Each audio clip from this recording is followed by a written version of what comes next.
تفسیر القرآن آج کا سبق سورۃ المائدہ آیت نمبر 82۔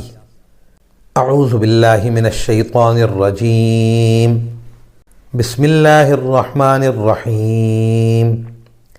لَتَجِدَنَّ أَشَدَّ النَّاسِ عَدَاوَةً لِلَّذِينَ آمَنُوا الْيَهُودَ وَالَّذِينَ أَشْرَكُوا وَلَتَجِدَنَّ أَقْرَبَهُم مَّوَدَّةً لِّلَّذِينَ آمَنُوا الَّذِينَ قَالُوا إِنَّا نَصَارَىٰ ذَلِكَ بِأَنَّ مِنْهُمْ قِسِّيسِينَ وَرُهْبَانًا وَأَنَّهُمْ لَا يَسْتَكْبِرُونَ۔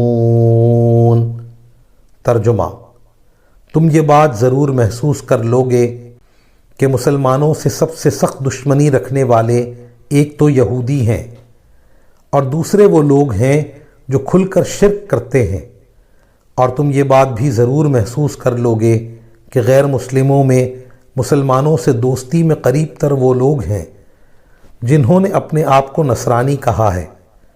اس کی وجہ یہ ہے کہ ان میں سے بہت سے علم دوست عالم اور بہت سے تارک الدنیا درویش ہیں۔ نیز یہ وجہ بھی ہے کہ وہ تکبر نہیں کرتے۔ اس آیت نے اول تو یہ فرمایا کہ آپ اہل ایمان کے سب سے زیادہ سخت ترین دشمن یہودیوں کو اور ان لوگوں کو پائیں گے جو مشرک ہیں۔ یہ بات روز روشن کی طرح واضح ہے۔ مشرکین مکہ نے جو حضرات صحابہ اکرام رضوان اللہ تعالی علیہم اجمعین پر ظلم و ستم ڈھائے وہ مشہور و معروف ہیں، اور جہاں جہاں کہیں بھی مشرکین ہیں وہ اب بھی مسلمانوں کے بدترین دشمن ہیں، اور تاریخ کے ہر دور میں ان کی دشمنی بڑھ چڑھ کر رہی ہے۔ جب رسول اللہ صلی اللہ علیہ وسلم اور آپ کے صحابہ نے مکہ مکرمہ سے مدینہ منورہ کو ہجرت فرمائی تو یہودیوں نے سخت دشمنی کا مظاہرہ کیا۔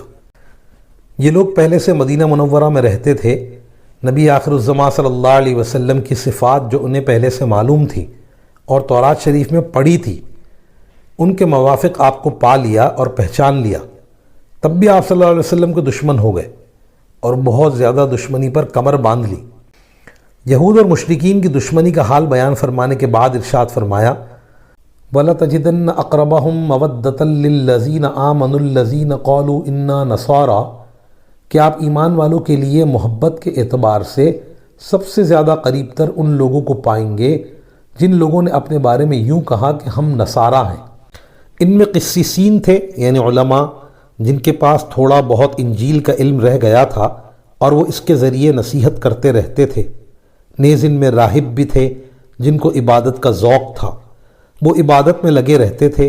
جب انہوں نے اہل اسلام کی عبادت کو دیکھا تو محبت اور مودیت میں بنسبت دوسری قوموں کے ان سے زیادہ قریب ہو گئے۔ وَأَنَّهُمْ لَا يَسْتَكْبِرُونَ، اور وہ تکبر نہیں کرتے۔ چونکہ ان میں تکبر نہیں ہے اس لیے حق اور اہل حق سے اناد نہیں ہے، اور یہ اناد نہ ہونا قرب مودت کا ذریعہ ہے۔ وآخر دعوانا ان الحمد للہ رب العالمین۔